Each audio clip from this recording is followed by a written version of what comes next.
हरे कृष्णा, राधे राधे। मैं कृष्ण प्रिया दासी। आज हम आ गए हैं एकादशी की और एक वीडियो लेके। और इस एकादशी का नाम क्या है? इस एकादशी को पवित्रा एकादशी कहते हैं, पद्मिनी एकादशी कहते हैं, पवित्रा रूपिणी एकादशी भी कहते हैं। तो इस एकादशी को हम कैसे पालन करें, इस एकादशी में हमें क्या करना है, क्या नहीं करना है, इस एकादशी का पालन करने से क्या क्या होता है, महत्व क्या है इस एकादशी का, और इस एकादशी का व्रत कथा क्या है, तथा इस एकादशी का जो द्वादशी का पारण समय है, अगले दिन हमें जो व्रत तोड़ना है एक समय के अंदर, वो समय क्या क्या है। चलिए ये सारे डिटेल्स के साथ ये वीडियो अब शुरू करते हैं।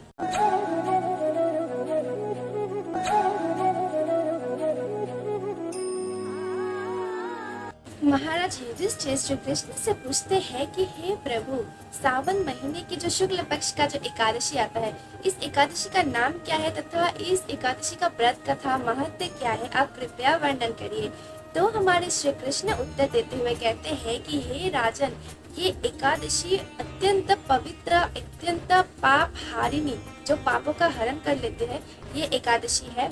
और इस एकादशी का जो व्रत कथा है, ये बहुत ही मनोयोग से, बहुत ही कंसंट्रेशन के साथ सुनना है, क्योंकि इस एकादशी का व्रत कथा के श्रवण मात्र से, सुनने से ही वाजपेयी यज्ञ का फल की प्राप्ति होती है। तो आप सभी कृपया इस एकादशी का जो व्रत कथा है बहुत ध्यान से सुनिए। पुरान काल में द्वापर युग के प्रारंभ में, जब मतलब द्वापर युग शुरू ही हुआ था, तब महिष्मतिपुर नाम में एक बहुत ही प्रसिद्ध राजा रहते थे। उन राजा का नाम महिजित था। लेकिन दुख की बात यह है कि उनके मन में थोड़ा सा भी सुख शांति नहीं था, क्योंकि उनका कोई पुत्र संतान नहीं था। पुत्र संतान के बिना इह लोक में, अर्थात इस पृथ्वी लोक में और परलोक में कहीं भी शांति नहीं मिलता है। और ऐसा सोचते सोचते बहुत दिन पार हो जाता है, लेकिन फिर भी उनका कोई पुत्र संतान जन्म नहीं होता है। तो इस तरह से दिन व्यतीत होता गया। और फिर एक दिन राजा अतिशय दुखित होकर अपने प्रजागण के सामने, उनके सम्मुख जाकर उन्होंने कहा कि हे प्रजावृंद, मैंने अपने जीवन में कोई गलत काम नहीं किया है, कोई पाप नहीं किया है। मैंने आप सबको, मेरे जितने भी प्रजा है, सबको अपने पुत्र के समान पालन किया है। दुष्ट को भी मैंने अपने बंधु के पुत्र के समान गण्य करके सोच के उनको वैसा दंड दिया है, और हमेशा पूजा पाठ भी किया है। तो इतना सब कुछ करने के बाद भी मुझे पुत्र सुख की प्राप्ति क्यों नहीं होता है, आप लोग कृपया अनुसंधान करिए। राजा की इतनी कष्ट देखकर उनके प्रजागण और ब्राह्मण वो वन में गमन करने लगते हैं, और वहाँ उनको जनेक नाम के एक ऋषि मिलते हैं। वो ऋषि अत्यंत आचंबित तरह के थे, क्योंकि वो ऋषि दीर्घायु थे, जितात्मा, मतलब जिन्होंने अपने आत्मा को जय कर लिया, जितेंद्रिय, जो इंद्रियों को जय कर लिया, निरोग, उनमें कोई रोग नहीं था, निराहार, बिना कुछ खाए, निरालंब भावे, मतलब कोई देर ना किया, मतलब कंटिन्यूअसली वो तपस्या में मग्न थे। और वो मुनि शास्त्र विशारद, धर्म तत्व, त्रिकालंग महामुनि, इन सब नामों से अतिशय विख्यात थे। वो मुनि अनेक कल्पों तक तपस्या में मग्न रहते थे, और उनके दर्शन पाकर ब्राह्मण और प्रजागण बहुत ही धन्य हो गए, खुश हो गए, और वो कह रहे थे कि हमने न जाने कितने पुण्य किया होगा, जिस सौभाग्यवश आज हमको ये महान मुनि के दर्शन मिल गया। फिर उन सब ब्राह्मणों और प्रजागण को देख के मुनि ने बोला कि आप सबका यहाँ आगमन का कारण क्या है? अगर मैं आपकी कोई उपकार कर सकता हूँ तो मैं बिल्कुल करूँगा, इसमें कोई संशय नहीं है। इसलिए आप बताइए, आपको क्या चाहिए? ऋषि की बातें सुनकर ब्राह्मणगण बोलने लगे कि हे ऋषिगण, हम आपके पास यहाँ क्यों आए हैं, कृपया श्रवण करिए। आपसे श्रेष्ठ ऋषि और कोई नहीं है, इसलिए आप ही हमारी उपकार कर सकते हैं। हम महिजित राजा के राज्य से हैं, और वो हम सबको, सभी प्रजाओं को अपने पुत्र के समान पालन करते हैं। लेकिन दुख की बात यह है कि उनका कोई अपना पुत्र नहीं है, और इसी कारण हमारे राजा और हम सब, पूरी प्रजा, सभी इसी दुख में डूबे हुए हैं। और इसी उद्देश्य से हम इस वन में आए हैं, और यहाँ आकर सौभाग्यवश हमको आपके दर्शन मिल गए। और आप जैसे महात्माओं के दर्शन पाकर हमारी जो ये एक प्रॉब्लम है, जो हमारी दुख है, ये आधा ही खत्म हो चुका है। तो हे मुनिवर, आप कृपया उपदेश दें कि हमारे राजा जो है, उनको पुत्र की प्राप्ति कैसे होगी। अब ये सारी कहानी तो श्री कृष्ण कह रहे हैं युधिष्ठिर महाराज से। तो अब श्री कृष्ण कह रहे हैं कि जो ब्राह्मण और प्रजागण की ये मनोकामना, ये इच्छा सुनकर ऋषि ने क्या किया, फिर से वो ध्यान मग्न हो गए और ध्यान में उन्होंने जो महिजित राजा है उनके पूर्व जन्म को वो देखने लगे। और फिर ऋषि कहने लगे महिजित राजा के पूर्व जन्म की कथा। महिजित राजा अपने पूर्व जन्म में धनहीन एक वैश्य थे। व्यापार वाणिज्य करने के लिए वो एक गांव से दूसरे गांव में जाते थे। एक बार क्या हुआ, ज्येष्ठ मास की शुक्ल पक्ष की जो दशमी का दिन था, उस दिन वो जैसे एक जगह से दूसरी जगह पे जा रहे थे व्यापार करने के लिए, तब उनको बहुत ज्यादा प्यास लगी थी। और फिर अपने प्यास बुझाने के लिए उन्होंने जब आगे बढ़े वो, तब उन्होंने देखा कि एक जलाशय है और उस जलाशय में एक बहुत सुंदर धेनु मतलब गौ माता वहाँ पे जल पान कर रही है। और तभी उन्होंने क्या किया, उन गौ माता को हटाकर, मतलब गौ माता को जल पान नहीं करने दिया, उनको हटाकर वो अपने प्यास से वो रह नहीं पा रहे थे, गौ माता को हटा के उन्होंने खुद ही जलपान करना शुरू कर दिया। और इसी में हो गया उनका महापाप। और इसी महापाप के कारण वो इस जन्म में राजा तो है लेकिन फिर भी वो पुत्रहीन है। तो वो राजा कैसे बने, उनके पूर्व जन्म में कुछ अच्छा कर्म किया है तो उसी कर्म के अच्छे कर्म के कारण वो राजा बने। लेकिन पाप कर्म था ये, जो गौ माता को उन्होंने हटाकर खुद पानी पिया। वो गौ माता को हटा भी नहीं सकते थे ना, गौ माता भी पानी पिए मैं भी पीऊँ, ऐसा भी कर सकते थे, लेकिन नहीं, प्यास में वो इतना पागल हो चुके थे कि उन्होंने गौ माता को भी हटा दिया। तो इस पाप कर्म के कारण वो पुत्रहीन रहे। तो ये सारा कुछ सुन के जितने भी ब्राह्मण थे, प्रजागण थे, वो मुनि से कहने लगे कि हे मुनिगण, हमने सुना है कि पुण्य करने से पाप जो है वो क्षय हो जाता है, मतलब पाप विनाश हो जाता है। तो आप कृपया उपदेश करिए कि हम या फिर हमारे जो राजा है वो क्या कर सकते हैं जिससे उनका ये पाप जो है विनाश हो जाए, नष्ट हो जाए। तो फिर लोमश मुनि जो है उन्होंने उत्तर में कहा कि अभिष्टदायिनी पाप हारिणी एकादशी है, सावन के महीने में जो शुक्ल पक्ष की जो एकादशी है, पवित्र रूपिणी एकादशी, उस एकादशी का व्रत का जो पालन करिए आप, तब क्या होगा, ये जो पाप है ये विनष्ट हो जाएगा। फिर मुनि से ये सदुपदेश पाकर जितने भी ब्राह्मण थे और प्रजागण थे, सब ने अपने घर घर वापस लौटे और सबने ये एकादशी व्रत का पालन किया और अपने एकादशी व्रत का जो फल है वो राजा को प्रदान कर दिया।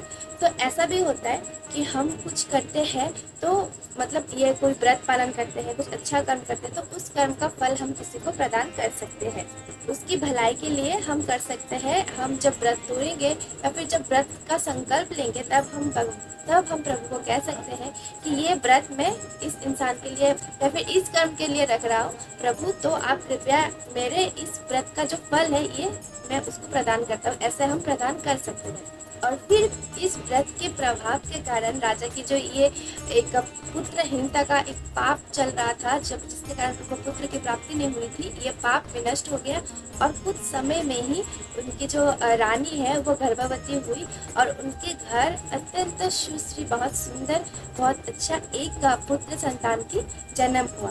तो अभी श्री कृष्ण कह रहे हैं ब्राह्मण, क्षत्रिय, वैश्य, शूद्र सब किसी भी जाति का हो, कोई भी हो, एकादशी व्रत सबको पालन करना चाहिए और सब अपने मन से भक्ति भाव से, प्रेम से इस एकादशी का पालन करें। अगर भुक्ति मुक्ति कामी मतलब जिनको मोक्ष की प्राप्ति चाहिए, जो गोलोक धाम को जाना चाहते हैं, वो अगर इस एकादशी व्रत का पालन नहीं करते तो उनका जितना पूजा भी कर ले तो वो निष्फल हो जाएगा। तो सोचिए कितना इम्पोर्टेंट है एकादशी पालन करना। और इस एकादशी का व्रत कथा, व्रत महत्व जो जिन्होंने श्रवण किया, जिन्होंने सुना है, वो तत्क्षणात मतलब अभी उनका जितना भी पाप था सभी पापों से वो मुक्त हो चुके हैं और वो इस लोक में पुत्र सुख की प्राप्ति भी उनको होगा और इस लोक में वो सुख भोग करके फिर परलोक में अर्थात स्वर्ग प्राप्ति उनको होगा। तो यही थी इस पवित्र रूपिणी, पवित्रा, पद्मिनी, ये नाम तीनों है इस एकादशी का व्रत कथा महत्व। तो ये एकादशी कब है? ये एकादशी है 29 जुलाई सैटरडे को, शनिवार को है। तो आप भी ये एकादशी व्रत जरूर से रखिए। तो ये एकादशी व्रत हम कैसे रखें? एकादशी के पहले दिन, दशमी के दिन, फिर एकादशी के दिन, फिर द्वादशी के दिन, तीनों ही दिन हमको वेज खाना है, नॉन वेज नहीं खाना है, ऑनियन गार्लिक भी हमको नहीं खाना है। हमको व्रत सिर्फ और सिर्फ एकादशी के दिन रखना है। लेकिन जो वेज है हमको तीनों ही दिन वेज खाना है, ठीक है। और दशमी के दिन हमको संकल्प लेना है, ये संकल्प है कि हम एकादशी व्रत रखेंगे, संकल्प मंत्र बोल के फिर हम दशमी के दिन भगवान को भोग लगा के प्रसाद पा सकते हैं। उसके बाद एकादशी के दिन हमें सुबह जल्दी उठना है और फिर हमें नहा धो के हमें पूजा करनी है, भगवान के भोग लगाना है उनको। बहुत लोग ये पूछते हैं कि भगवान को हम अन्न दे सकते हैं क्या? भगवान को बिल्कुल दे सकते हैं, क्योंकि भगवान तो एकादशी नहीं रखते हैं। एकादशी हम मनुष्य के लिए है, भगवान के लिए नहीं है। लेकिन बात यह आती है कि भगवान को जब हम अन्न का भोग लगाएंगे तब वो प्रसाद बन जाएगा, और प्रसाद के रूप में वो कौन ग्रहण करेगा, है ना? क्योंकि एकादशी के दिन तो हम अन्न ग्रहण नहीं करते हैं। तो इसीलिए हम क्या करते हैं, जो साबूदाना होता है, फिर दूध, फिर फल, ये सब हम भगवान को भोग लगाते हैं एकादशी के दिन, और फिर उसी को हम ग्रहण करते हैं। तो हम क्या क्या नहीं खा सकते, ये मैं चार्ट लगा रही हूँ, देख लेना आप लोग। ये रवि फसल होते हैं जो हमें एकादशी के दिन नहीं खाना है। अगर हम खा लेंगे तो हमारा एकादशी व्रत टूट जाएगा। और हम क्या क्या खा सकते हैं, हम दूध, जल, फल, साबूदाना, ये सब ले सकते हैं। कोशिश करें जितना कम खाएं। एक ही दिन की बात है, तो एक ही दिन पूरा मतलब महीने भर तो हम खाते ही है, बस एक ही दिन थोड़ा कम खा लेंगे तो कुछ नहीं होगा, उल्टा हमारा जो डाइजेस्टिव सिस्टम है वो अच्छा होगा। And according to science also Ekadashi पालन करने से हमारा डाइजेस्टिव सिस्टम जो है, मेटाबॉलिज्म जो है, सब कुछ अच्छे से चलता है, क्योंकि हमारे अंदर का ये सब कुछ एक मशीन ही तो है ना। तो ये मशीन को थोड़ा सा रेस्ट देना है हमको, ताकि ये फिर से अच्छे से एक्टिव होकर चल पाए। एकादशी के दिन हमें ज़्यादा से ज़्यादा नाम जप करना है, भगवान की कथा सुननी है, हरि कथा सुननी है, गीता पाठ करना है, भागवत पाठ करनी है, सुननी है, ज़्यादा से ज़्यादा कीर्तन करना है, भगवान के साथ कनेक्टेड हमें ज़्यादा से ज़्यादा रहना है। उसके अगले दिन अर्थात द्वादशी के दिन जो पारण का समय होता है, उस समय के अंदर ही हमको भगवान को भोग लगा के फिर वो भोग पाकर हमें जो पारण है मतलब व्रत तोड़ना है। तो ये है व्रत तोड़ने का पारण मंत्र। ये मंत्र बोल के हमें व्रत तोड़ना होता है।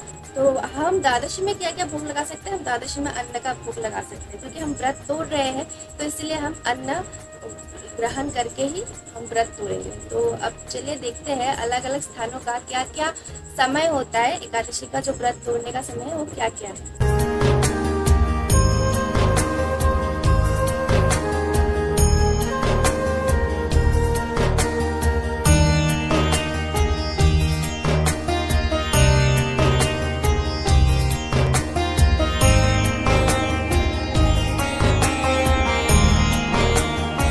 आप भी 29 जुलाई को 29 जुलाई को ये पवित्र रूपिणी एकादशी व्रत का पालन ज़रूर करना।